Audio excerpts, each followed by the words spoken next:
It's time for Security Now. Much more news from Black Hat and DEF CON. Steve's going to look at the voting machine hacks and a few other scary things like Broadcom, which had the potential to infect 1 billion iPhone and Android devices.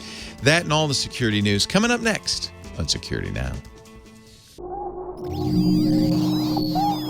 Netcasts you love. From people you trust. This is Twit. Bandwidth for Security Now is provided by CacheFly at CACHEFLY.com. This is Security Now with Steve Gibson. Episode 622, recorded August 1st, 2017. Hack the Vote. Security Now is brought to you by WordPress. Your customers want to find you. Build a WordPress.com website and help them connect with your business. Get 15% off any new plan purchase at WordPress.com/securitynow. And by ZipRecruiter. Are you looking to hire a security tech professional? With ZipRecruiter, you can post to 100-plus job boards, including social networks, for any job, and all with a single click. Screen, rate, and hire the right candidates fast. Try ZipRecruiter free at ZipRecruiter.com/twit. And by Amazon Kinesis from AWS, a powerful new way to easily collect, process, and analyze streaming data so you can get timely insights and react quickly to new information. Learn more at kinesis.aws. It's time for Security Now, the show where we cover your security and privacy online, on the internet, on the hackable voting machines everywhere. Here he is, the Commander-in-Chief, Mr. Stephen Gibson of Great to be with you again. Hello, Steve. As always, my friend. Yeah, so August 1st, and we are closing in on the end of year 12. Our first podcast, which I will forever regret not numbering at 0. Of course, then we'd have the whole problem of 622 actually being our 623rd podcast. So, yeah. That would get tiresome. Get tiresome after a while. But yeah, it was I think it was like, I don't remember now, the 17th or something. So a couple of weeks from now, and we will be into the 13th, the lucky 13 year of the podcast. So, of course, as we've been predicting for a couple of weeks, we are now on the backside of the sort of the doubleheader conferences in Las Vegas. Black Hat and DEF CON. And as expected, we've got some final results. Some of them... The results are in. The results are in, and duck and cover. So we're going to take a look at the expected DEF CON fallout, including the hacking of U.S. election voting machines, thus the title of this podcast, Hack the Vote. Microsoft also last week announced their enhanced bug bounty program. We learned at DEF CON of the wormification, there's a lovely term, the wormification of the Broadcom Wi-Fi firmware flaw, which, as we know, we were covering last month through the month of July as Google and Apple both got themselves up to date, but we'll talk about the consequences of that. Then some interesting miscoverage, but really a classic instance of inflammatory headlines about the press's coverage of Facebook's autonomous AI agents beginning to speak their own language. Was it Google or Facebook? It was Facebook. Oh, okay. And anyway, the I drilled down and found the actual root story, and it was like, okay, well, I mean, it's definitely interesting, but it's not nearly what the headlines were. You're like, oh my God, they're communicating amongst themselves. We don't know what they're saying. Oh. We also have the brouhaha, which I think is we'll talk about it, about Apple pulling their VPN clients from their Chinese app store, a follow-up on iRobot's floor plan mapping intentions, some news on the Chrome browser front, the 18th Vault-7 WikiLeaks CIA dump. 3 new pieces of news from there. Some closing the loop feedback from our terrific podcast listeners. So I think yet another great podcast. Well, I'm so thrilled. And a wonderful picture of the week. Just one of those, you just can't make this stuff up. Pictures of the week. Oh, I like it. And it ties into a product of your own, as a matter of fact. That's awesome. That's why so many people brought it to my attention. Yeah. I got a bunch of retweets. It's like, okay. Literally retweeting. Literally a retweet. Our show today brought to you by my blog host, my website host. Actually, not just mine, maybe yours too. 28% of the net runs on WordPress. It is... Wow, cool. Yeah, mine too. Yeah. Yep. WordPress is awesome. It's great for people like me and Steve because we can get in under the hood and mess with it. And for years, I ran a self-hosted WordPress. But I have to say, of late, I've moved to WordPress.com. In fact, if you go to leolaporte.com, you can see my my WordPress site. And I have to say, I like it because, you know, when I was hosting it myself, I had to keep it up to date. I had to make it secure. And, you know, I became as much a sysadmin as a blogger. And that kind of slowed me down a little bit. I didn't blog nearly as much. I blog a lot more now because I'm running on WordPress.com, which has some other advantages.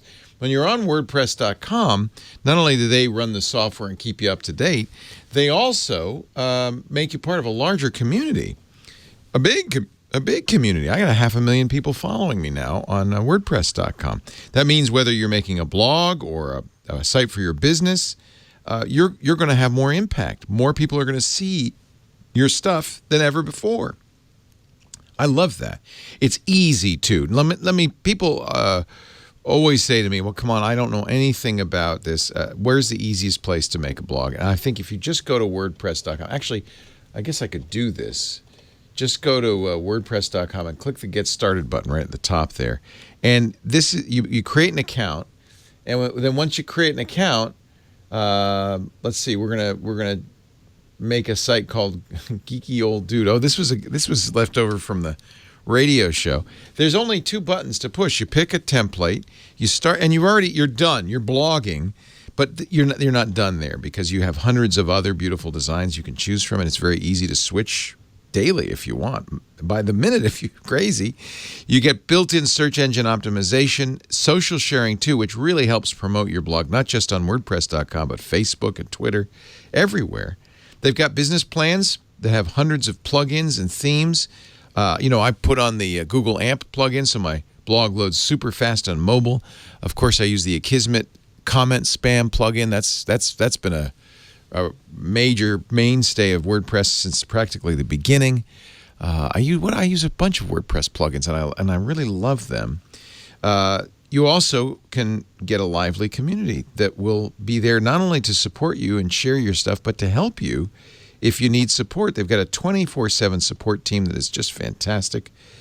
You'll see why 28% of all websites run on WordPress. It's just the best, including many big publications. It's the web's most powerful and most popular site building platform. Go to WordPress.com/security now.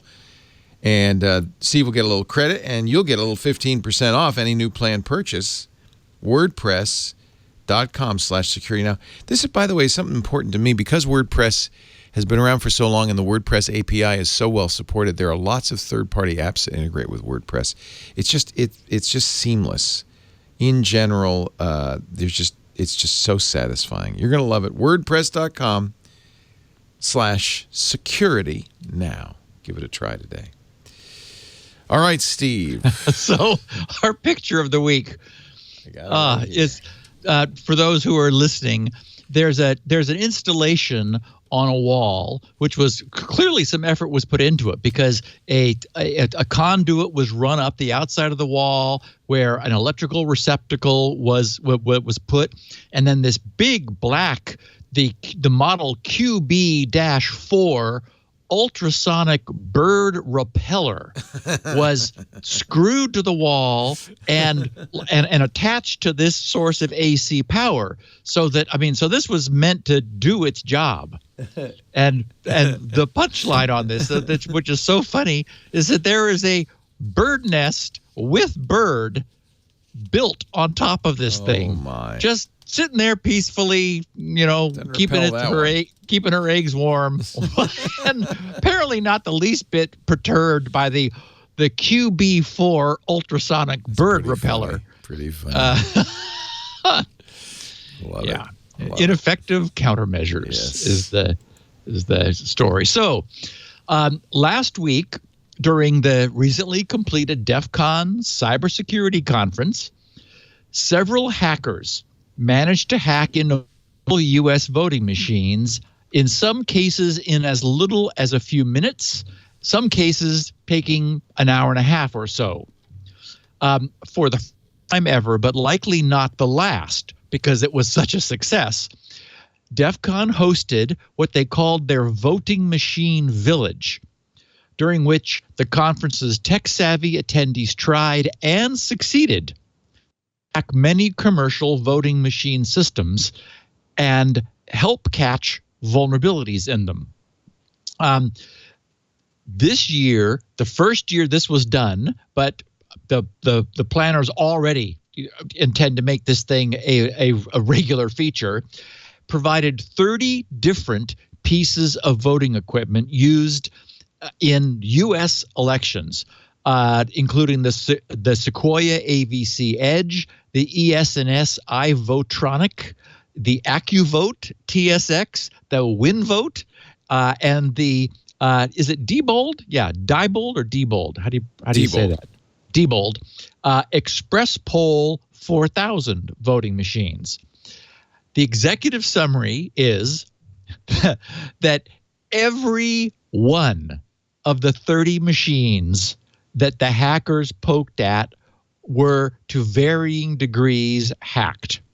So not a single one of them resisted attack. Now, in fairness, these weren't hands-off, over-the-air attacks. There were some of those, but in some cases they required physical access to the machine, but like a USB port or something, the kind, very much like a laptop, and many of the attacks which we're familiar with that we've talked about over the years work on these machines because, as we know, unfortunately, they are internally typically well-known architectures where a screen and some custom software was slapped on top, much like the machines that run the nuclear submarines in the UK. Yeah, well-known architectures like Windows XP and Windows CE. Yeah, those well-known architectures. Yeah, exactly. Yeah.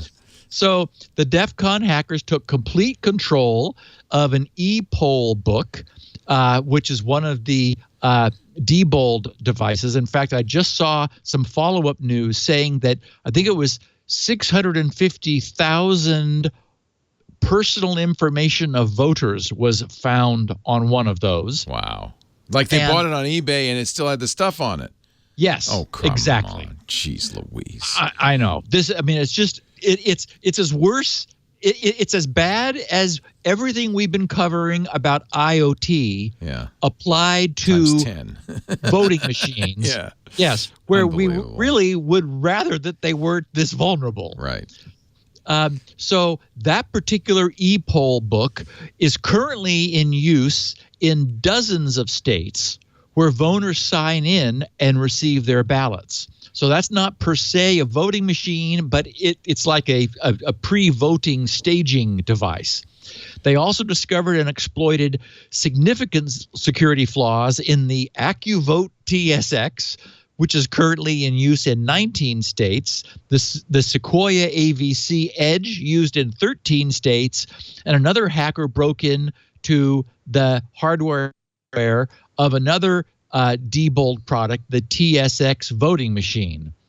So, although somewhat less surprising, the WinVote voting machine had long been removed from use due to its vulnerabilities. So that wasn't a clear and present danger, but those problems were again confirmed, and it was once in wide use while being horribly insecure. They found that a remote access vulnerability in the WinVote OS exposed real election data that was still stored in the machine. And another hacker hacked into the Express poll book system. That's that Diebold system, exposing the internal data structure via a known OpenSSL vulnerability, allowing anyone to carry out remote attacks. So remote attacks also are possible. These do not require local physical access. Jake Braun, who is a cybersecurity expert at the University of Chicago and who convinced DEF CON's founder Jeff Moss on the idea of creating this voting machine village, said, quote, "Without question, our voting systems are weak and susceptible to attack." He said, "Thanks to the contributors of the hacker community today, we have uncovered even more about exactly how." There will be a more formal report forthcoming. I have a link in the show notes here about the place on GitHub where Joseph L. Hall is assembling the Voting Village report. Right now, they're just like rough working notes, sort of the output of the various hackers sort of dumping their content out. There will be a formal report. And I did find coverage of this on the Hill website. So, of course, that's DC's one of DC's reporting arms, and that suggests that this is getting the kind of attention that we need it to get. So that's great. Another person, Harry Hursty, who's the co-founder of Nordic Innovation Labs, said, and he was also one of the event's co-organizers, said that the village was announced at the last minute, but people were active in the forums looking to understand the problems. The changes have to start somewhere, he said. This year, it's in this room. Next year, it will be in a bigger room. So, that's all for the best, as we know. Eric Hodge, who's the director of consulting at CyberScout, a consultant for Kentucky's Board of Elections, said the best possible outcome is that the village results in a book of vulnerabilities to share with the FEC, the states, and other firms like ours. I would take issue with that, and I will in a second. So DEF CON's voting machine village was the first time most researchers had ever had access to voting machines. That's what has to change. Okay, so think about that. This was the first time most researchers ever had access to voting machines. This is because they are considered proprietary, and their manufacturers protect them and don't allow anyone to poke at them. Well, every lesson we have learned through the years of this podcast has taught us that that is a strategy that is doomed to failure. That's what has to change. There's no way that any or county government should be allowed to spend taxpayer money on machines which have not been independently audited by security researchers. Rather than treating their machines like proprietary closed boxes, voting machine manufacturers should gleefully turn their machines over to every independent security researcher they can find for the purpose of hardening their security offerings. When purchasers should have candidate purchases again independently vetted by still other independent researchers. In other words, the lessons we keep learning is that, even with the best of intentions, mistakes are made. And right now, we're in a completely uncontrolled environment where, the manufacturers are boasting about their military grade security and, using unearned reputation, basically. I mean, everyone knows Diebold. They're a well-known company, but they're obviously not able to produce secure voting machines. They shouldn't be purchased without some reason to believe that they're secure. And of course, I'm reminded of Steve Ballmer's pre-WinXP release, where he was prancing around the stage screaming into a microphone about how XP was the most totally secure operating system ever created before its release. And as we all know, shortly after its release, XP was a security disaster. So, as I've often said, the security of a system must be designed in, but any actual systems delivered security can only be proven afterwards. So, I'm so happy that this was done, that it's gotten a lot of press coverage, that there's egg on the face, deservedly so, because every one of these manufacturers was, of course, claiming impenetrable security, but never being willing to put it to the test. So that was tested. Not a single machine was found to be secure. So, after I put this show together, I saw some news about some forthcoming potential IoT legislation.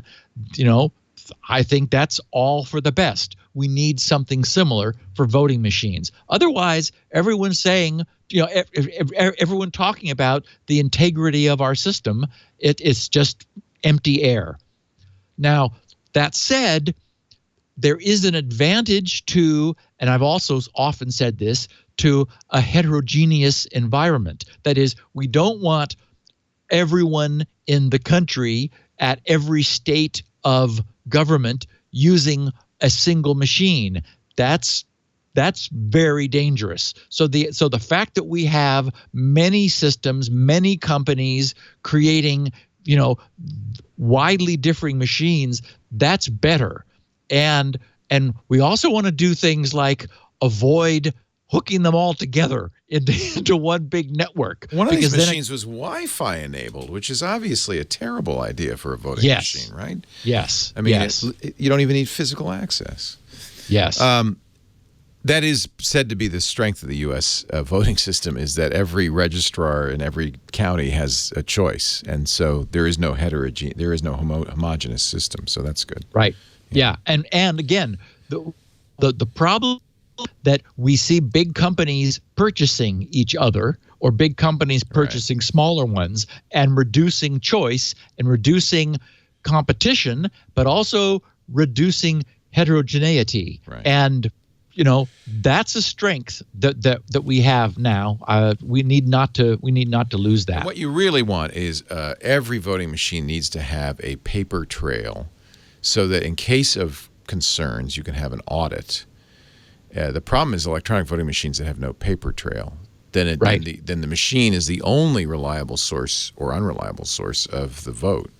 If you have a paper trail for every vote, you can do spot checking, and in the case of trouble, you can do a full recount on paper. Yeah, and I think, were I architecting these, I would think, I'm not, not having looked at this closely, it would seem to me that having a machine produce what a fan I am of paper. A squirrel prints its secrets on paper because they're offline inherently, and you can't attack them by Wi-Fi or a USB dongle. So imagine if the machine were just a transcriber of a friendly UI, which then printed out on paper a barcode summary of exactly what that voter did. And then in a separate stage, you collect all of those machines' spools of paper and feed them through a master tabulator. Right. And then you can do it, as much as you want. So you have several stages of checkpoint that way. I'm going to point you to, we did a triangulation on this before the election this year, last year, I guess, to verifiedvoting.org, which is a really great organization that talks about all of this. And of course, they talked about the hacking conference. And there is under the I'm not sure where it is on here, but there is a proposal for a way to do this that would be highly secure, and it solves a lot of these problems. These people have been thinking about this for a long time, and so this is a solved problem by some very smart computer scientists and mathematicians and election folks, but Inertia. Yeah, and money, Yep. frankly, because it costs money to do this. Yeah. Yeah. Yeah, and in fact, if in my example, if the format of the barcode which was printed out was standardized, and it absolutely should be, then you have a standard point in between the machine that takes the votes and produces the barcode, and on the back end the tabulator that's optically ingests all of those in a continuous paper strip and tabulates. So you're not reducing competition. You're creating a standard protocol that allows machines on both ends to be independently designed and created and sold in a competitive marketplace, but with a common standard interchange format between the front end and the back end. Yeah, and I would trust Caltech and MIT, and they have something they call the Voting Technology Project that addresses a variety of ways, not just technologies to take votes, but maybe even better ways to vote, because of course there's other proposals about weighted voting and things like that are interesting. But this is a good site. It's vote.caltech.edu. Nice. So we did get news of a scary present and not to be fixed vulnerability. Okay, so this is an SMB, and we know that stands for server message blocks. That's AKA Microsoft's file and printer sharing protocol. 8 years ago, back in 2009, which we talked about at the time, there was an attack tool known as Slow Loris, which operated over HTTP web connections. That was a server-side resource depletion attack, which exhausted a server's incoming connection handling capacity, while at the same time requiring very little bandwidth from the attacker. So unlike today's traditional DOS and DDoS attacks, which use bandwidth flooding just to saturate the links inbound and prevent legitimate traffic from being able to compete with the attack traffic, then and now, even one attacking machine could bring a big remote website to its knees, preventing legitimate visitors from obtaining access. So what was revealed at last week's DEF CON was a similar but new server-side resource depletion attack, which it used that troublesome version 1 of the SMB protocol, which, as we know, is still supported in Microsoft's OSs, despite being long obsolete. And we know it's Microsoft has said they're finally going to deprecate it. It will be disabled in this forthcoming Windows 10 Creators Update release. So on the newest machines, it will finally be going away. But it turns out that doesn't solve the problem.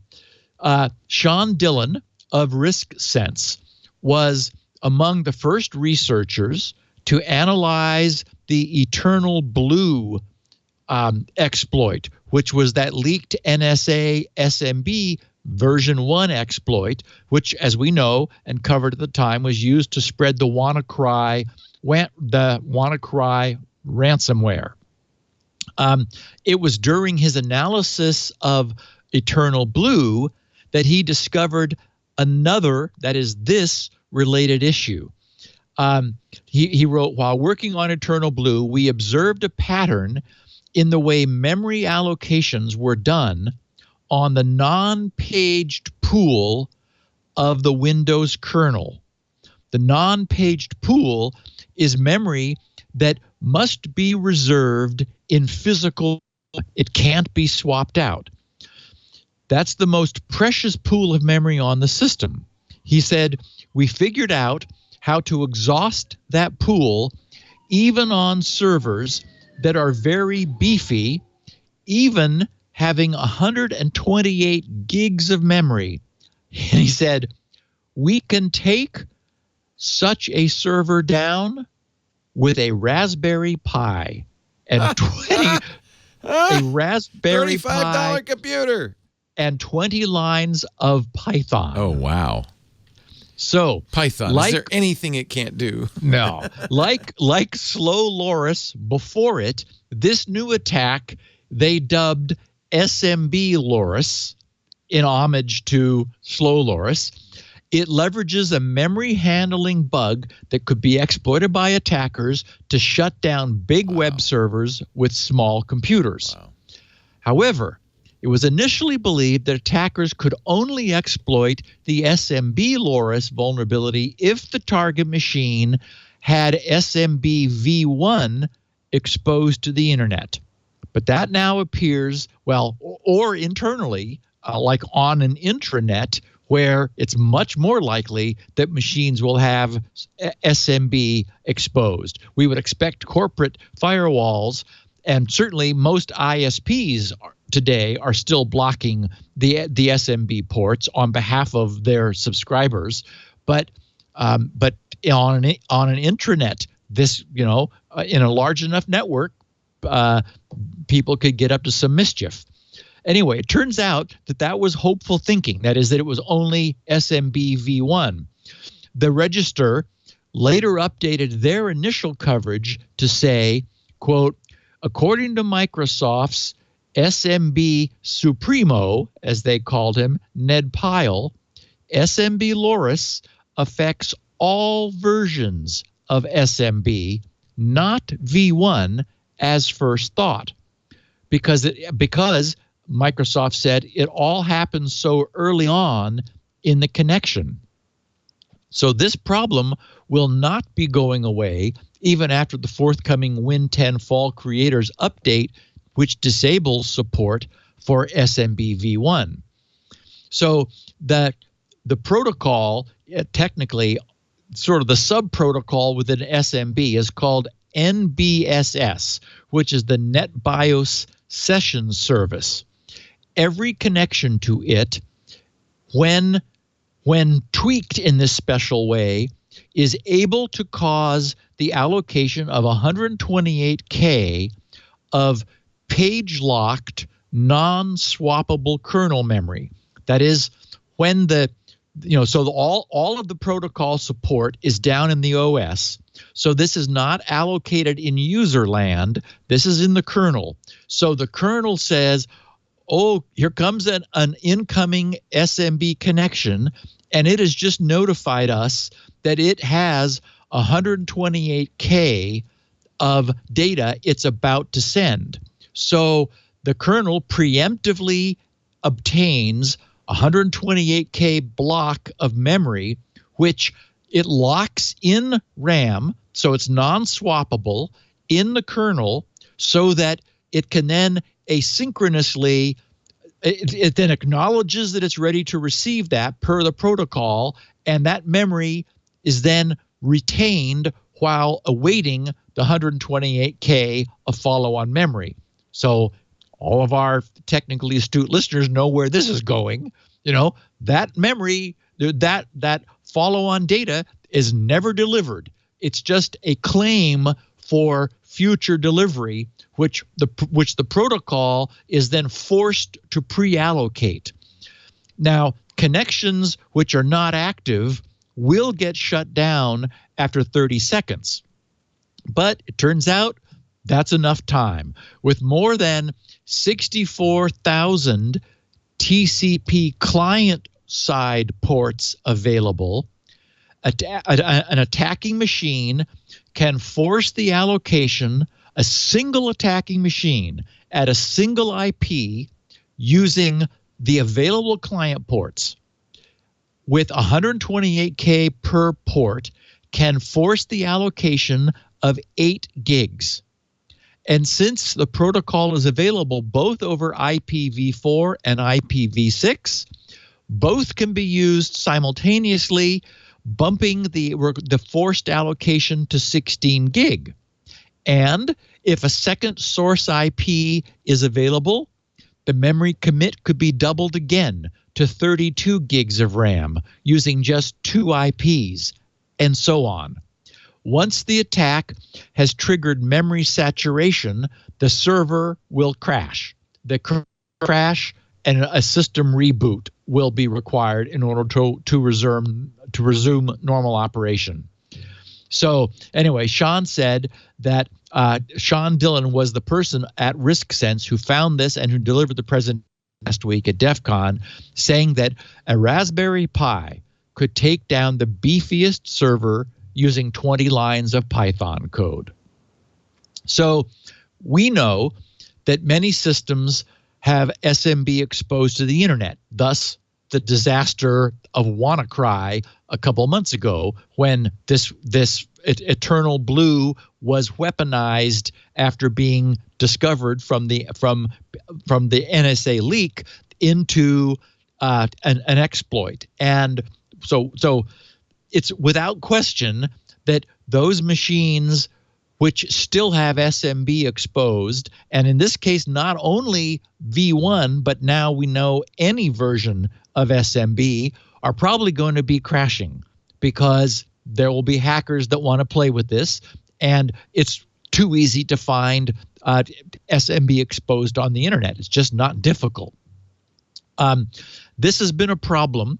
This has been the way SMB memory allocation has worked. Sean said, I think Microsoft's problem, because Microsoft, I should say, has said this is not going to be fixed.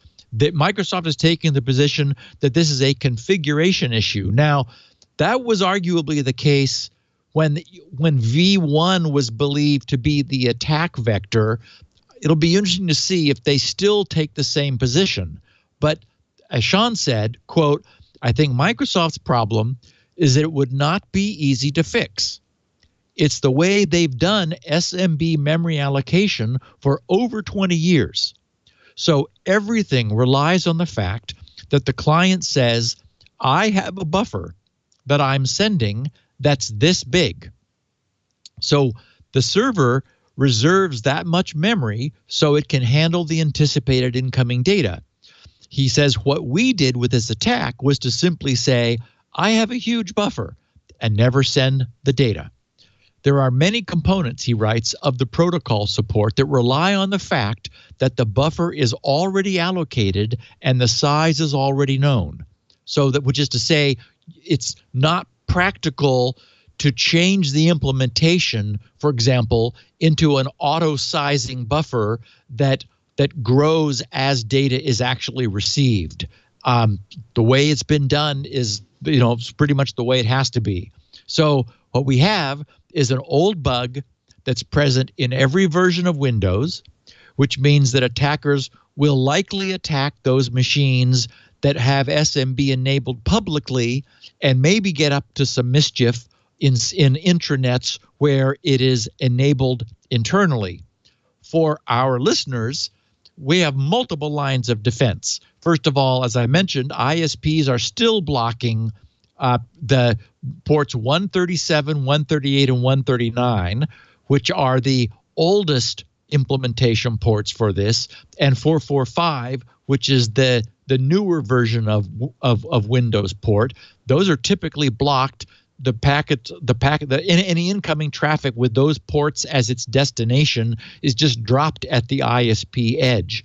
And it's because that wasn't originally done, and because of the exposure of this, as I've said, that was the motivation, the impetus for me writing the Shields Up system all those years ago, because everybody had those ports exposed. There was no firewall in Windows in the beginning. So we have ISPs as the first line of defense. We have NAT routers as the second line of defense. A properly configured NAT router will similarly drop that traffic at your border, and all of our modern OSs from XP Service Pack 2 and later have a firewall, which is present and enabled by default. So I don't think this is a problem for us, but it's certainly a problem. It could be a problem in anyone's internet, even in a LAN, if something bad got into your system. But again, it's not a data exfiltration bug. It's just to crash your machine. So I could see that people would get up to some mischief, but it's not clear, what more they could do. And Leo, we have our I hear them.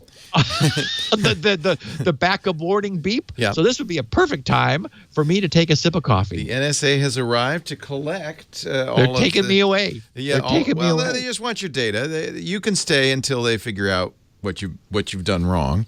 But meanwhile, no, just kidding. It's just the garbage. Just the garbage, man. Meanwhile, let's talk about our sponsor for the show today, ZipRecruiter. If you're in the position of hiring for your company, I got to tell you about ZipRecruiter. ZipRecruiter is the place to post your job listings, or if you're looking for a job, to look for a job. Now, and I'll tell you why it's great for both. If you go to ziprecruiter.com/twit, you can find out all about it. So if let's say you're hiring, and we've used it, so I have direct experience of this. The problem is, the right person's out there, and maybe it's, there's all different arenas. Maybe they're all different areas in the country. Maybe you don't know where what job board that person's looking at. If it's a technical job, ZipRecruiter is great for that because it hits them all. It hits 100+ job boards and Facebook and Twitter and all the social networks. So that way, you're getting your posting out to the maximum number of people. Whether it's a technology person, you got to have a team that is committed to the job, that knows the stuff they need to know, and that's enthusiastic about it. And ZipRecruiter will help you find that person. Once you put the posting on ZipRecruiter, within 24 hours, the applicants will start running in. 80% of all postings have at least one applicant within 24 hours.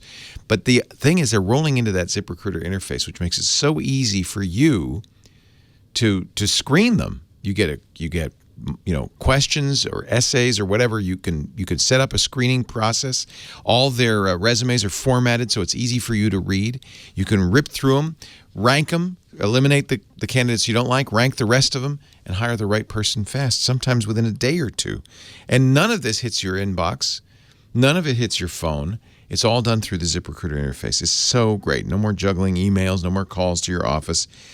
Whether you're looking to hire, anybody from a dishwasher to a cybersecurity analyst, anybody from a cap knitter to a security engineer. I'm making up jobs. If you're looking for a job in IT, it's another great place to go because all of these companies, more than 1 million companies, big, medium, and small, we do it, but so does Volkswagen, so does so many big companies, are looking at ZipRecruiter that you should put your application right up there. ZipRecruiter.com/twit will get you a free trial so you can post your job right away and get responses right away at ZipRecruiter.com/twit. To post a job opening, to look for a job, there's no better place. For whatever kind of job, especially for technical jobs, ZipRecruiter.com/twit. I know a lot of people took classes at IT Pro TV. Now they're saying, okay, I'm ready to be an IT Pro. ZipRecruiter.com/twit. I graduated. I graduated now. I graduated. I'm ready. I'm ready. I want a gig. All right. So I have a link in this next piece, Leo, that you're going to want to take a look at. All right. Microsoft has announced a new Windows bug bounty program. They're still emptying the trash. Last Thursday, Microsoft announced a new Windows bug bounty program that will pay researchers, get this, but only for the biggest ones, up to $250,000 for finding and disclosing security vulnerabilities. The bug bounty program will... That's the Hyper-V bounty. Yeah, exactly. The big E is the Hyper-V. If there's any problems there, they really want to know. Right. It will focus upon a few key areas, and on the page that I've linked to and in their description, there's a little menu of what you get paid for which class of bugs. There's Hyper-V problems, mitigation bypass, Windows Defender Application Guard, Microsoft Edge, and then all features made available through the Windows Insider program. The payouts from Microsoft depend upon where a vulnerability is found and how severe it is, and ranges from a low of $500 for a vulnerability in Edge, all the way up to Wait a minute. So that tells me that there's a lot of those. Is that? Yeah. I mean, can you judge that by that? I think you're right. I think that you're exactly right. That's the first thought I had when I heard that they were upping the ante. Is that okay? Now they're sort of sure that the easy to find bugs have been shaken loose. So they're saying, okay, we're willing to pay more for increasingly bad ones. But I think you're right. The fact that Edge only gets you $500 says, okay, those may not be that difficult to find. So in their announcement, what was really interesting also, they did something a little differently than others have. They said any critical or important class, remote execution, privilege elevation, or design flaws that compromises a customer's privacy and security will receive a bounty. But they also said they would pay a maximum of 10% of the highest amount discoverers would have received if the discovery was fresh. Oh. In other words, even if you report an existing redundant problem, you can still get 10% of what the first reporter of that problem got. That's pretty good. So they're actively working to encourage researchers to disclose everything they know of instead of perhaps sitting on vulnerabilities because they're not sure if they're new or not. So, bravo to Microsoft. That's, we need that. Again, it's all the lessons we're learning is that it's only by proactively attacking presumed secure systems that they can be proven secure. Oh boy. DEF CON introduced us to Broadpwn, BROADPWN. This one was bad. Yes, which wormifies the Broadcom Wi-Fi firmware bug that we talked about a month ago.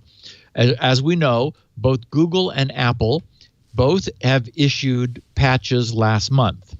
But at the time that this was prior to its disclosure, but at the time it was discovered, an estimated 1 billion devices were vulnerable to what was disclosed last week at DEF CON. And of course, this is always the way these things go. It starts with a device crash. Then the vulnerability which crashed the device is carefully examined and weaponized into something far more functional and useful to attackers. A researcher by the name of Nate Artenstein at Exodus Intelligence was the person who took this to the next level.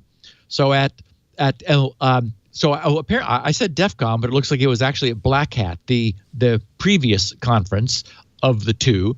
He demonstrated a proof of concept attack that exploited the vulnerability, which, as we know, had by then been patched both in Android at the beginning of the month and in 2 patches. In fact, the second patch was our errata from last week saying, well, we thought it was the earlier patch at 10.3.2, but now it looks like it was 10.3.3. Anyway, so he demonstrated a proof of concept of this BCM 43XX family of Wi-Fi chips, which had long been manufactured by Broadcom.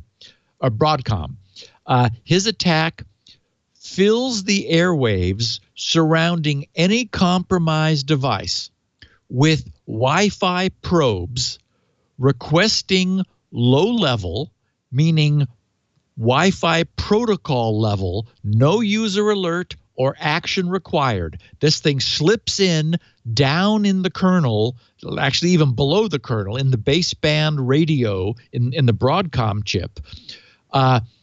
making connection requests to any and all nearby mobile smartphones, which are also Broadcom BCM43XX equipped, which they all are, basically, because that's the chip of choice that everyone was using. 1 billion devices in service. When specially devised requests are then sent from the infected device, which infects all other devices within radio range that have not been patched and have this problem, the attack rewrites the firmware that controls the chip. The compromised chip then itself begins sending the same malicious packets to all other vulnerable devices, setting off a potential flash worm chain reaction. I mean, whoa. So he wrote, quote, Broadpwn is a fully remote attack against Broadcom's BCM43XX family of Wi-Fi chipsets, which allows for code execution on the main application processor in both Android and iOS. It is based on an unusually powerful zero-day that allowed us to leverage it into a reliable, fully remote exploit. He said his attack worked on a wide range of phones, including all iPhones since the iPhone 5, Google's Nexus 5, 6, 6X, and 6P models, the Samsung Note 3 devices, and the Galaxy devices from S3 through S8. So this is another perfect example and substantiation of what we've been saying on this podcast now for several years, which is it is utterly unsafe to be using any iOS or Android-based device that is not receiving regular security updates. And note that Android is no longer alone here, since Apple also eventually abandons their older yet still functional iOS devices once that older hardware can no longer run the latest version of iOS. So, and again, that means the device is old, but it does say that, even old problems are still problems. So for any of our listeners who really want the nitty-gritty, I've got a link in the show notes to Nitei's detailed blog posting at exodusintel.com. It's 2017, July 26th, just titled Broadpwn. I'm sure you can find it, or the link, as I said, is in the show notes. And he takes it all the way down. For anyone who's interested in how this is actually done, he laid it out. So it's a beautiful presentation, more than we need to get to or is practical over a mostly audio podcast. But the details are all there. And again, we know there is presently a huge number of phones that have that chip, have the vulnerable firmware, and have not been patched. Probably predominantly Android phones, just because they are so quickly abandoned by their cell provider. But you don't even need cell access, just a Wi-Fi radio turned on.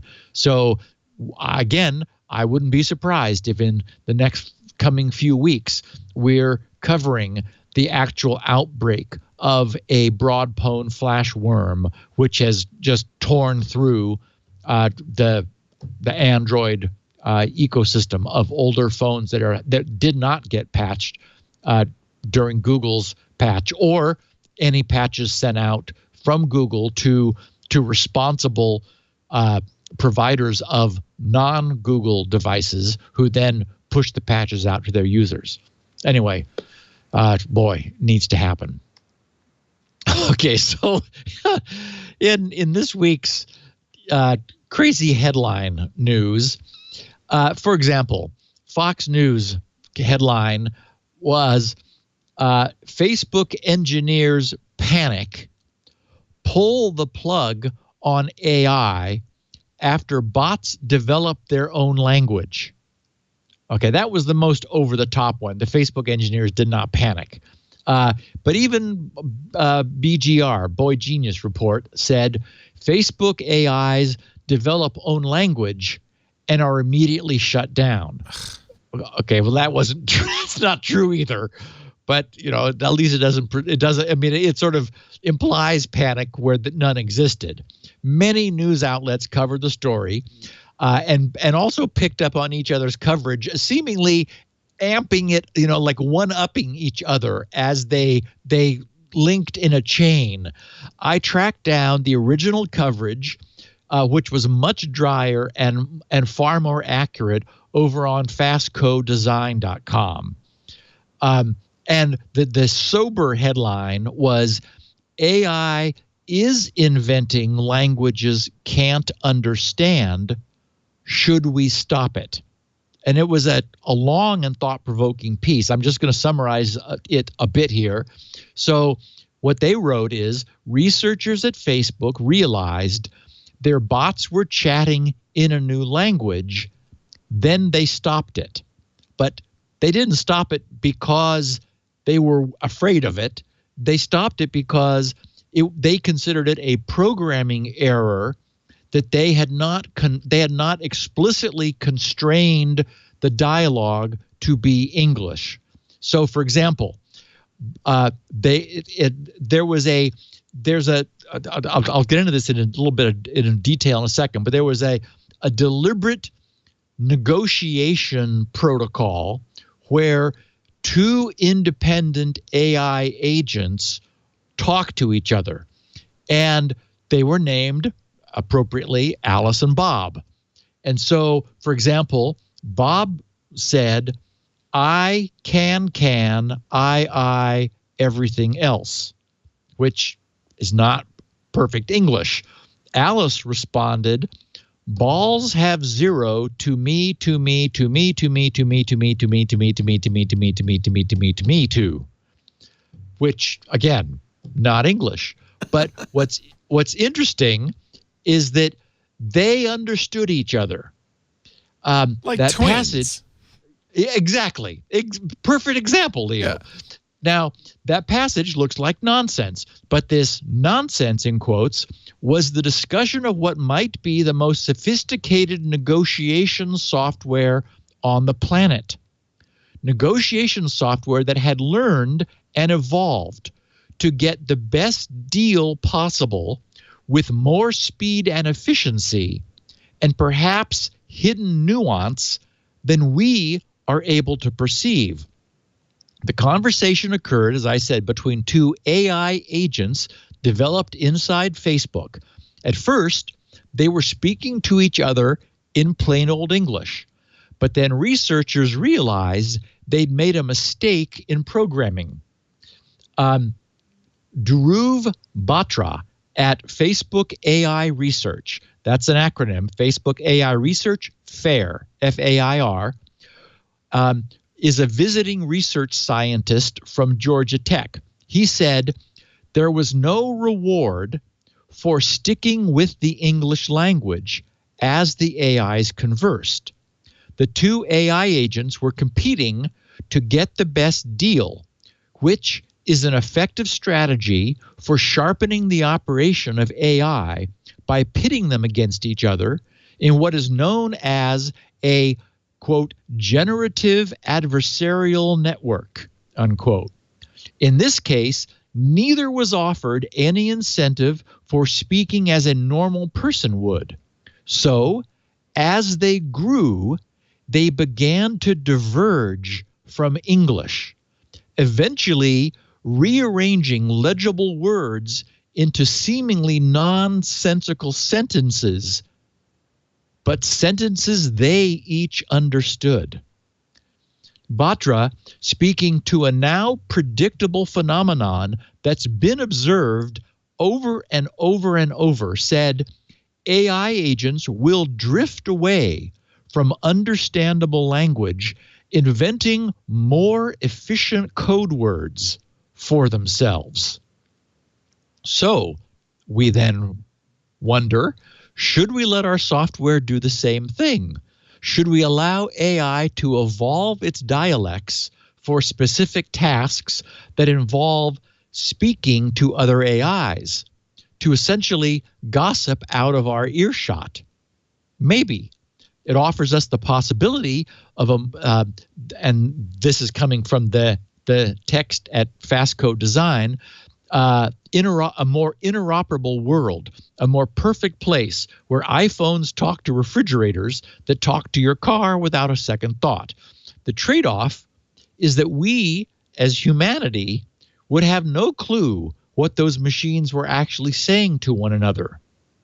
Mike Lewis, who's a research scientist at FAIR, said that Facebook ultimately opted to require its negotiation bots to speak in plain old English. He wrote, "Our interest was having bots who could talk to people. And Facebook isn't alone in that perspective.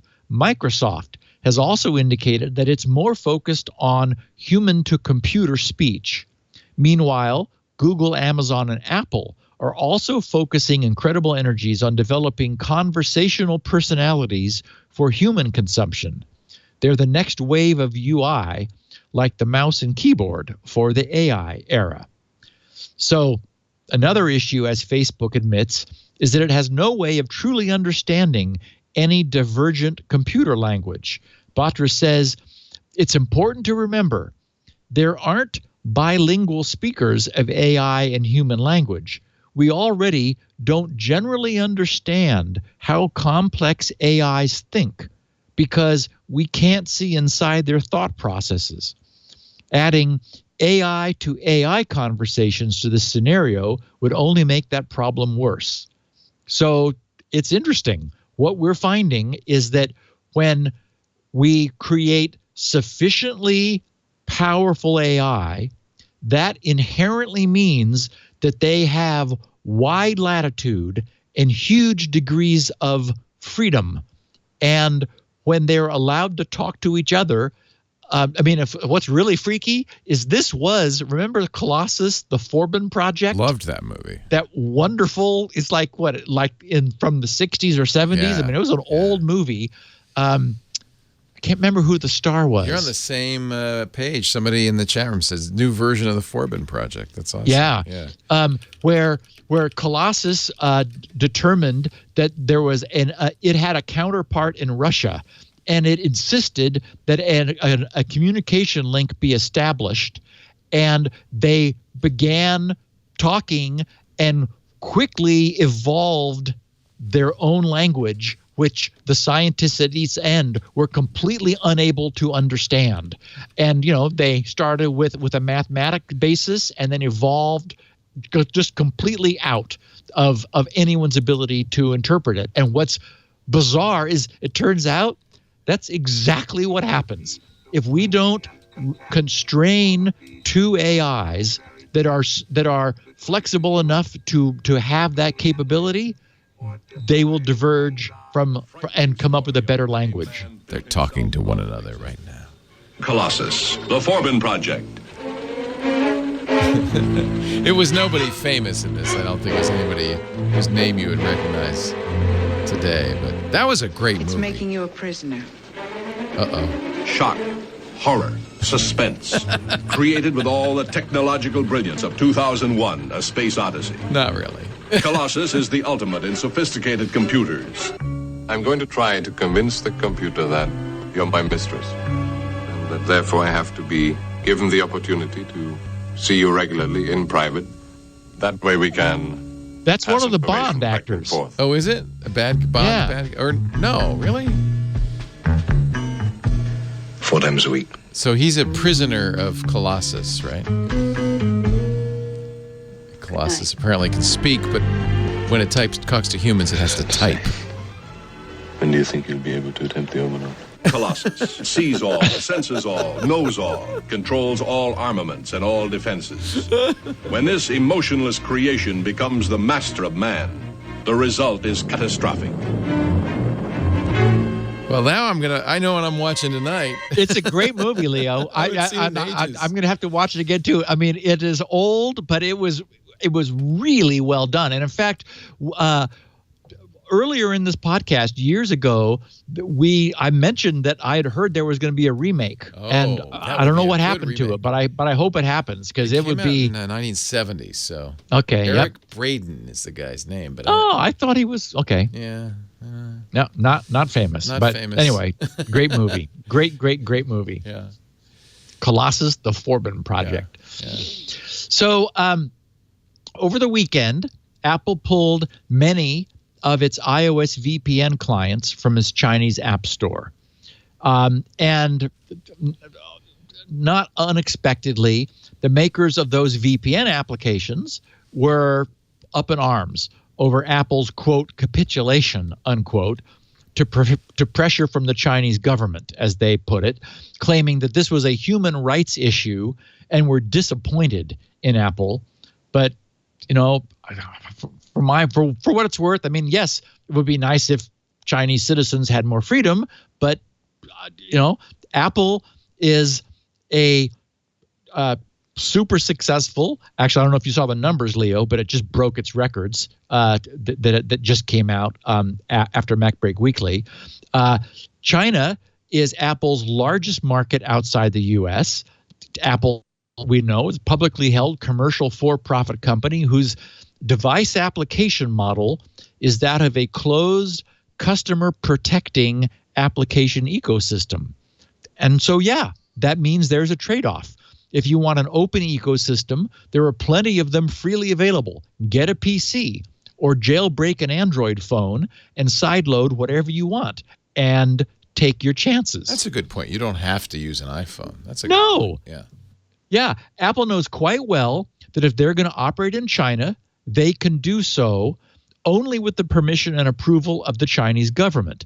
And if I were in China, I would definitely want the significantly enhanced security of using an Apple iOS device rather than any other non-Apple solution, knowing that, you know, there is extreme curation of the apps that are allowed to run on that device. So, you know, that would be my choice. So, yes, it's closed, but it's also closed as much as possible to malware. And for the moment, we also believe it's likely closed to eavesdropping. So it's like, yeah, you know, again, you could get if you wanted to do VPN enabled surfing, just get a cheap Android phone. Yeah. And use that. Or a PC. Although China's also banned VPN apps on PCs. So, and VPN services, I should say. So you can use one, but it's run by the Chinese government, which kind of tells me that it's not completely secure. But yeah. So iRobot did walk back their plans to sell their users' homes floor plans following a bit of a firestorm of they said they never intended to do it. Not walked it back, but they said they never intended to do it. Following a bit of a firestorm of outrage over the news, iRobot CEO Colin Angle now says that his comments to Reuters were misinterpreted and that iRobot has no plans and would never make such data available to third parties. So in seeing that, I thought, I was kind of curious, wondering what was misinterpreted. So I went back to our coverage last week and found Colin's quote from Reuters, where he said, quote, "There's an entire ecosystem of things and services that the smart home can deliver once you have a rich map of the home that the user has allowed to be shared." So, okay. That doesn't say anything about selling it. And they said we intended, if we share it, we'll share it with other IoT devices. They changed. Well, I don't think they changed anything. I don't think what they said was incompatible I agree. with so, what he said. So maybe it was just, so in the worst, what we got was a clarification and a clear statement. And my sense was that Colin may have just sort of been winging it when he was talking to Reuters and just sort of said, oh, yeah, like when they might have said, so what plans do you have for additional revenue? He might have felt a little challenged by that and just spit out something that he quickly decided, like, oops, that's really not any firm plans we have. And he also did say, we have never had any discussions with any third parties about map sharing. So, if he gave them the wrong impression, it was probably just something that he said, during the interview, which he then decided was not such a good idea. And if he was toying with the idea, I think it's clear what his users think about it. A couple Google Chrome browser improvements. It is Chrome will be with Chrome 63, which is due in December of this year. So by the end of 2017, they're tightening the screws on embedded iframes, which is really good news. Iframe is short for inline frame, which is essentially it's a feature that's always been present in HTTP, or I should say in HTML, which allows a web page to embed essentially another web page inside of itself, that is in a frame. So the hosting page defines a rectangular region and then puts a URL in that frame, which the web browser, after loading the hosting page and seeing that a iframe has been defined, the web browser says, oh, I need to now go get the content to fill that frame, which itself is a complete HTML page from somewhere else. That is, it doesn't have to be, it can be from the same domain, but cross-origin iframes are allowed. So this has historically been an outsized vector for malware and browser exploitation that we've often talked about on the podcast. So beginning at the end of this year with Chrome 63, iframes will be restricted by default in what content they may contain, with restricted permissions needing to be then explicitly allowed. There will be a new term added to the iframe clause. And I didn't check to see if this was W3C already. That is it part of the spec which Chrome will be adopting, or which way is this flowing? I don't know. But I imagine, if not already, it will become a standard. There will be an allow term added to the iframe link, where the values can be geolocation, microphone, camera, speakers, MIDI, or encrypted media. And if any of those are not available, their respective content type will not be provided, will not be allowed to be presented to the user through the iframe. So they'll be denied by default, and embedding pages will need to explicitly enable them. So that's perfect, because iframes are one of the ways that ads are hosted. And if, for example, it's the way ads are allowed to run Flash content by default, is typically in a frame. And clearly a way that some other third-party site could turn on the camera, or could turn on the microphone, or could annoy you with noise from MIDI or from speakers. So those things will be shut down by default. And this becomes a standard. If it's not already, then that's a nice step forward in our security. And the second piece of good news on the Chrome front, we talked some time ago about how some changes in Chrome had made it surprisingly difficult to inspect the certificate of a site that you were visiting.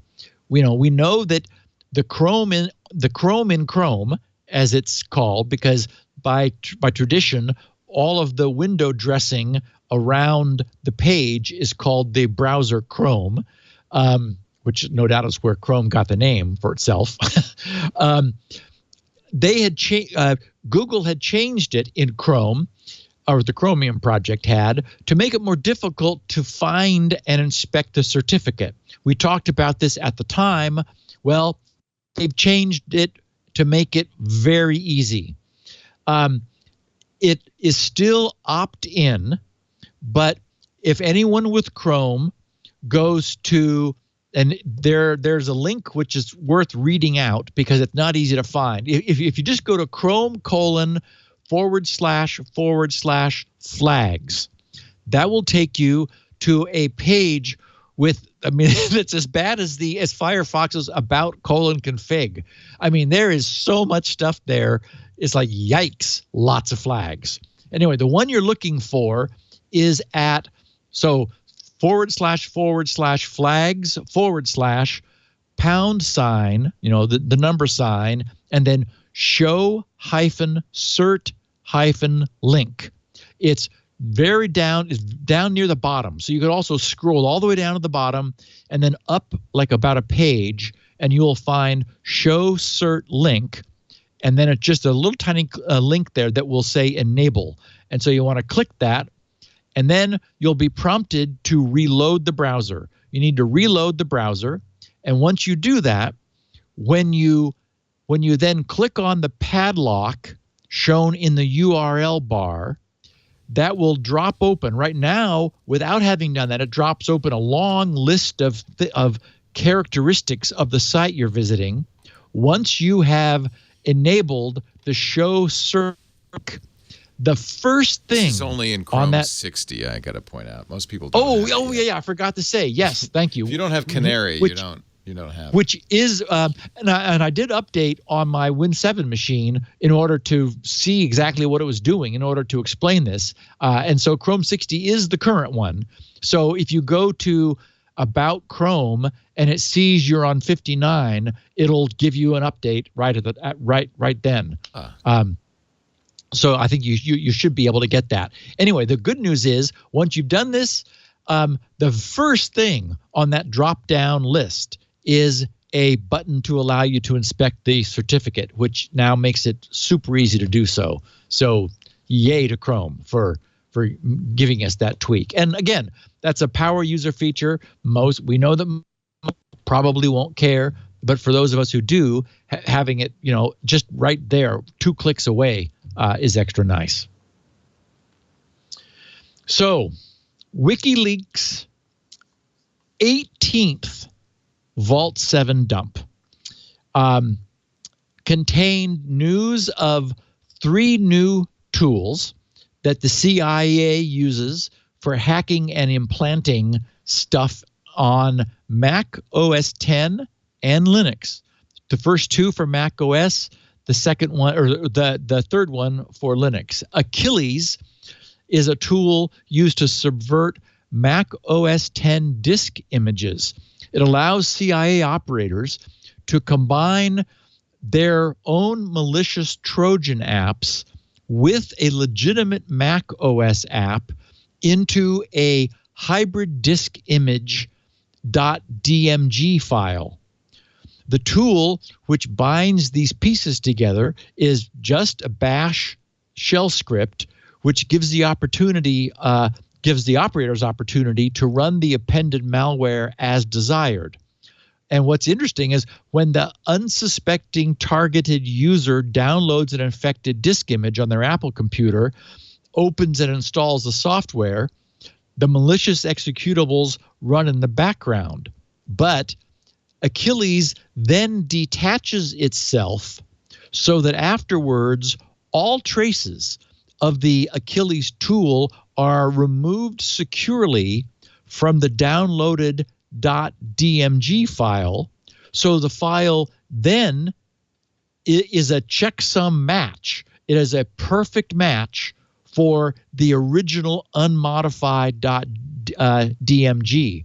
So if somebody didn't check before for example, checksum verification, but thought, oh, maybe I should check afterwards, well, it'll match and it's too late. because Achilles will have already delivered its payload and removed itself from its install image. So, this is not of any particular high-techness interest. It's just some interesting technique that the CIA, presuming that these documents are legitimate and were in fact leaked, as we believe, it's informative that this sort of targeted attacking is going on, and that Mac OS X is the intended target. A second tool, CP, PEA, is a stealth rootkit for Mac OS X systems. And as such, like any rootkit, it would provide CIA operators with a stealthy tool with launching capabilities that hides important files, processes, and socket connections from users, so that even somebody looking for any debris in their system, trying to audit their connections through Netstat to see what their network system is doing, it cleans up all of those presentations. We talked about rootkits years ago in great detail, and because there were a lot of them around at the time. So CP requires transient root access for it to be installed on a target Mac, making it, again, not leveraging any exploits or 0 days or anything, but being a targeted attack tool. And it will then remain resident and cannot be removed until the next version of the Mac OS is updated, which would flush it out because it would just remove it from the system. But so a stealthy rootkit targeted at Mac OS X that, if all of this is to be believed, the CIA is able to arrange to get into someone's machine where they need access, and then it hides itself. And finally, AERIS, AERIS, is an automated implant targeting Linux machines. It's written in C, designed to open backdoors in not only Linux, but some Unix systems. In Linux, it's able to operate on Debian, CentOS, and Red Hat, and then also both FreeBSD Unix and Solaris Unix OSs. It provides build scripts, which allow CIA operators to generate customized effects depending upon their needs, supports automated file exfiltration, reconfigurable beacon interval and jitter, HTTPS and SMTP protocol, and I got a kick out of this, all with TLS encrypted communications with mutual endpoint authentication, providing fully secure end-to-end encrypted exfiltration with a structured command and control system that's similar to what is used by several Windows implants. So it sounds like these would be used if you got access to a network and you were sitting at your console somewhere else, that you would then install these onto those systems, exfiltrate, delete them, and get out. You're not going to leave them there for days and weeks and months. They'd be discovered. It sounds like this is like the kind of tool that's used once you've hacked a system, right? Hacked into a network. Yeah, I guess the idea is that they're not leveraging any mysterious problems. Right. These are just tools. Exactly. The rootkit would remain hidden, so nobody looking for it would be able to see it. So CP might be more, but you have to have root access to put it on in the first place. Correct. And you would see its traffic. So right. if a lot was going on, then if you were monitoring traffic, then that would expose it to external surveillance. But I think what we're seeing here is deliberately targeted attacks. Right. So they're as I described them, workman-like tools which are in this toolkit. And so if there's some place where the CIA has like brief access or temporary access, or maybe gets a somebody who is trusted by the system owner to like, insert this USB drive and, do us a favor on behalf of the U.S. government, then, that could happen. But so again, the 18th release of WikiLeaks goodies. And I did find a very nice blog posting, actually. So sort of refers to me and Spinrite and the podcast with a little, not written directly to me. He wrote, he called it a universal fix for Windows KSOD. And I didn't know what that was. I understand it was black rather than blue. So he used the K of black rather than, because both blue and black start with a B. So it's not the blue screen of death. It's the black screen of death, but KSOD. He said, ever had your Windows installation inexplicably die, leaving your computer unusable without a fix? He said, I have, more times than I'd like to count. The last time this happened was yesterday when Windows 7 would not boot. When Windows 7 would only boot into a black screen with a movable cursor, also known as the black screen of death. He wrote, it was a serious case considering none of the safe modes or repair functions in the Windows boot options would work. Each option would universally end in either a black screen of death or the classic blue screen of death after hanging on ASWRVRT.sys during safe boot. After exhaustively eliminating all possible regular fixes that were available on the internet, I decided it was time for the big guns, Steve Gibson's Spinrite. Prior to trying Spinrite, I first tried Kaspersky's Rescue Disk 10, which was entirely useless, he wrote. And the Rescue USB dongle, I would always get a missing operating system error in the boot screen. Not reassuring. He said, I've long been a fan of Steve Gibson's Security Now podcast, which is why I knew of the tool. I knew the tool would be one of the few things that might do the trick. So I gave it a shot. After an hour running Spinrite 6 and a few reboots later, my Windows 7 installation was working perfectly as if nothing had ever happened. Spinrite saved the day. And then he said TL semi-DR. He said, Spinrite saved my machine from a perpetual and otherwise unbeatable KSOD scenario. And my guess is that if you are having KSOD problems, then Spinrite is one of the few things that might help you too. So, wow. Thanks for the nice blog post. Very nice, yeah. Let's take a little break. You've been getting some audio hits again today, but I noticed on the most recent one, it was interesting. Your lips kept moving.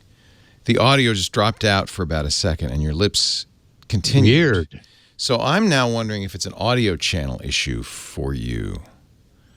So just something to think about. Good. I will absolutely. Yeah. That never even occurred to me. That's a great idea. Because I do have a standalone M audio box. Right. We've been assuming it was Skype and it was bit drop, but it might just be glitches, audio glitches.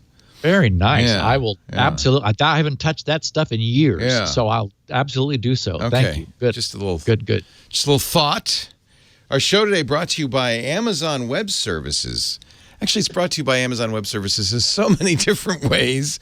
I could go on and on. But in particular today, Kinesis, which is a product, I think a fairly new service from Amazon that lets you collect, process, and analyze streaming data. So if you have, and there's so many cases where you could use this. If you have an app or a website or hardware, IoT sensors, for instance, that are generating data, and by the way, some of these devices can generate terabytes an hour of data, you might want to process them. And you might want to process it in real time. What? Not just collect the log, but actually literally look at the streams and analyze it. That's what Kinesis does. It could take tons of data, process it, and help you learn what your customers, your applications, and your products are doing right now, and respond right away. Just a few clicks. And Amazon Kinesis will start sending data from hundreds of thousands of data sources simultaneously. It's got Amazon Scale behind it, so you don't have to worry about overloading it. It loads in real time. It can let you process and analyze the data and take actions promptly. And what's so cool about this is it uses SQL as the front end. Just standard SQL. So no need to learn any particular processing framework or programming languages, just SQL. Kinesis gives you the flexibility to build your own custom applications, of course, using the stream processing frameworks of your choice. But that's up to you. With Kinesis, you only pay for the resources you use. I love that.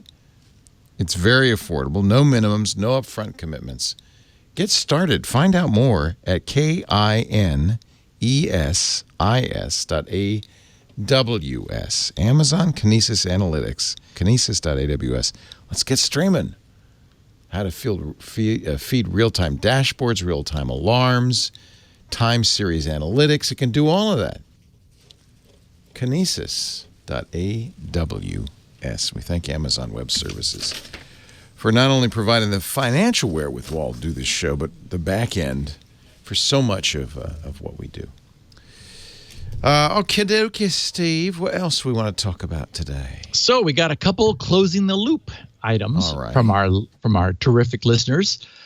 My mention of S3 and how I'm like get a $2 and speaking of Amazon services, as a matter of fact, yeah, got a lot of interest from our listeners. Logan Rogers tweeted, "Are you just using S3 bucket from AWS Cloud for your backup that you talk about on Security Now? Looks like cheap cloud backup." And then Ugly Bob said, "I'm curious as to what software you use to back up to AWS." We used to use Jungle Disk. Remember those good old days? Yep. And in fact, my bookkeeper's machine is still being backed up by Jungle Disk. I get a report by email on the weekend. So they're still around, or you're just using the old? Yep. Oh. Yeah, I think Rackspace bought them. Oh, that's right. And I had a perpetual license from the beginning, and they're still honoring it. Oh, so that's neat. I'm very impressed. Still around. So what I use is naturally a command line utility. It's at s3.codeplex.com, and it's just called S3. And it is a wonderful little interface to Amazon's S3 and EC2 web services. The description at Codeplex, by the way, Codeplex is going away. So if anyone is interested, you might want to go to s3.codeplex.com and grab it. It describes itself as a Windows command line utility for Amazon's S3 and EC2 web services that requires no installation. It's a single exe file your kind of software. Yep, with no DLLs, and only requires .NET 2. So we'll work on a plain vanilla Windows 2003, or what was that? Windows 7 was the parallel non-server version. So it just runs. And actually, I'm running it on XP, so it works there too, although I probably have .NET added to it. Under features, they said efficiently uploads and downloads large numbers of files or whole directories between Amazon S3 and Windows PCs. Everything in one exe, nothing to install or configure. Just download it where it's needed and run. Doesn't require anything except .NET 2.0, which you probably already have on our machines.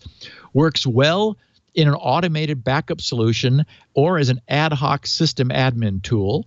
Can split large files into chunks for upload without creating any temporary files on disk.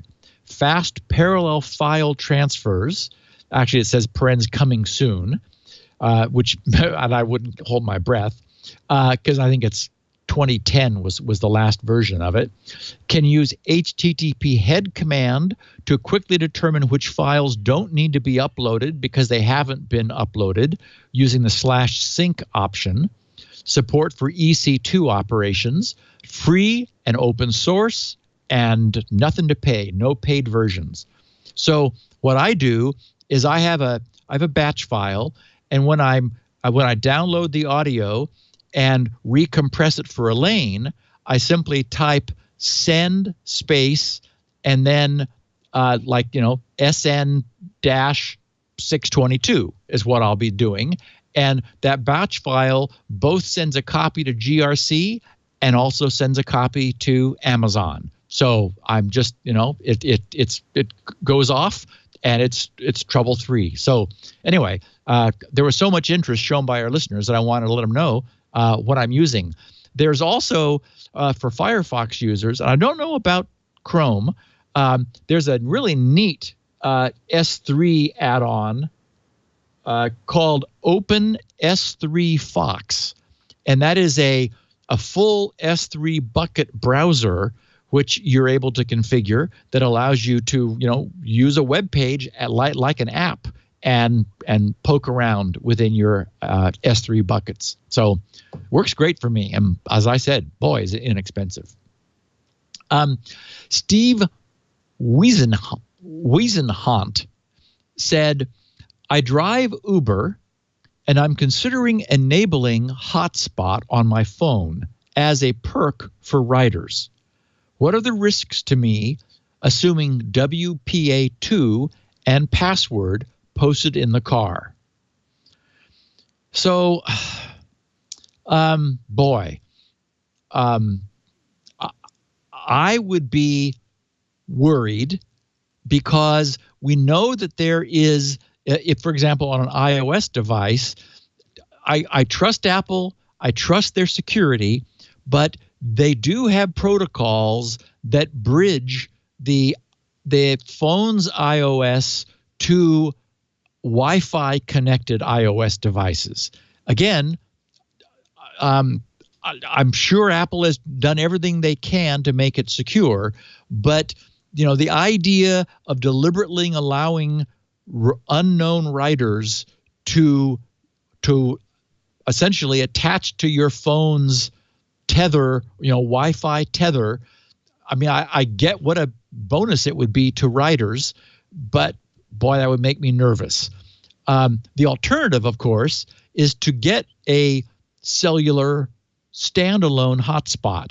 PC Mag did some coverage at the beginning earlier this year, titled "The Best Mobile Hotspots of 2017," where they talk about a range of them and have in-depth reviews and so forth. The downside, of course, is then you have to purchase that and then pay for a service separate from your phone. The upside is there's no connection to your phone. So I'm trying to think whether you could isolate. It might be possible to use one of the mobile Wi-Fi repeaters. We've talked about them before, like you use in a hotel, where you use the hotel's Wi-Fi, but then it creates an access point to your devices and is a NAT router. That would at least provide some level of security, although you're not really providing NAT routing protection in the direction you want, because you'd want to put your phone to be behind the NAT rather than your customers or your riders behind the NAT. So, Steve, I don't think there's a clean answer. Again, I would trust Apple to have made this secure, but if there was a mistake that was made, you're potentially allowing someone to hook to your phone. Probably not a big deal.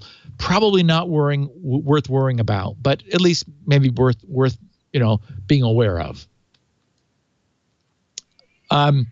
Also, I got a kick out of this. Someone whose Twitter name is Trust No One. Good name. TWUST. He said, LastPass two-factor authentication is only as strong as a clear text link emailed to you when you click, I lost my two-factor authentication. This always worries me about two-factor because no matter what you have, there's always, did you lose your device? And then there's backup processes. And some of these just aren't very secure, right? Exactly. And which in means my that notes, bad guy will use that. Well, exactly. And so what I wrote here is the important lesson here is the weakest link principle. No security system is stronger than its weakest link, as we've often said. So consequently, no authentication system can be stronger than the strength of what's required to bypass it. And of course, as I've said, this is the trade-off that Squirrel makes deliberately in a different direction. And as it's getting close to happening, I'm shaking out the final details of the install, update, and uninstall system with the guys online. I'm recognizing that it's not ever going to replace usernames and passwords. I doubt that it will, because it does make that trade-off. It says if you're willing to be ultimately responsible, you can have ultimate security. But I'm sure there are a lot of people who don't want, who the idea of having no other recourse except what Squirrel provides. And when you and I, Leo, cover this in detail, as soon as, which we will when it's available for everyone to play with, everyone will see that I've gone to tremendous lengths to create all kinds of recovery systems. But ultimately, it's up to the individual to be a somewhat responsible. And I think some people won't bother. They just like, I'd rather have someone I can call and cry to. So again, not for everybody, but it would be cool if it were an option, because when used, it, as far as we know, cannot be bypassed. And in fact, you're even able, once you're comfortable with it, to set some switches, send a beacon to the sites you then visit saying, I want you to please disable alternative login and all account recovery. So if this all happened, then there's just nothing a bad guy could do to get you. So I think it's worth having this out there as an example of how it can be done. And maybe it'll become more than an example. Well, and I should point out that at least on LastPass, you get to choose what backups you want, what multi-factor authentication systems are allowed.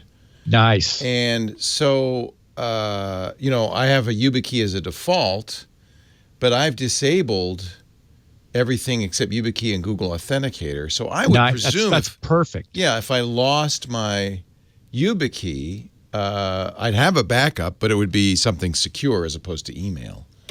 So. Yeah, and it's not something that we all do, but our listeners might pretend to not know their authentication code and try to try to perform a reset out how difficult it is, because that's what a bad guy is going to do. Right.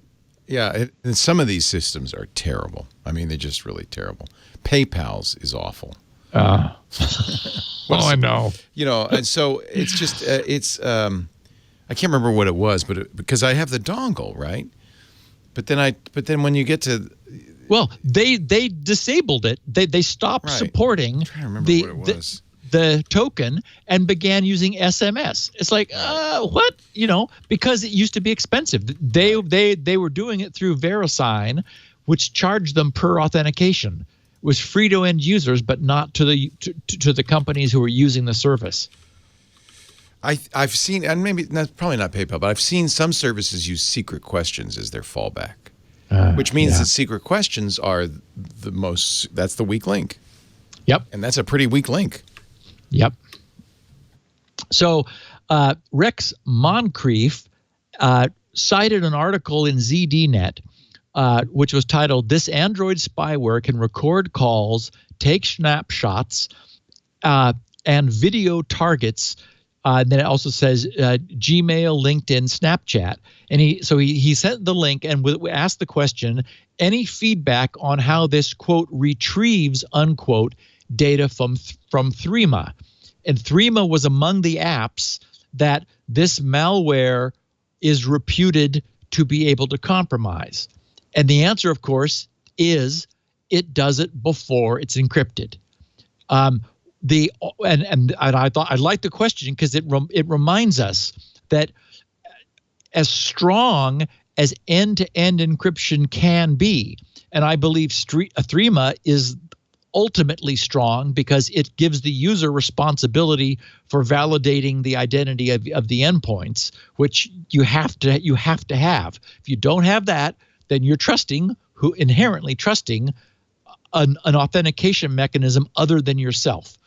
But the point is, both endpoints have to be uncompromised.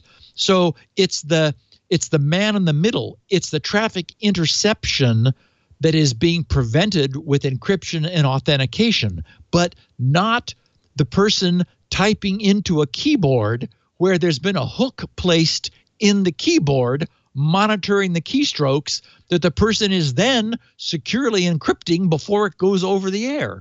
So again, if you compromise the endpoints, all bets are off. It doesn't matter how secure your link is because you're able to grab the data before it happened. And that's what this malware does, which of course is then able to compromise everything. And it has specific hooks for specific applications, which is why there were some that were enumerated.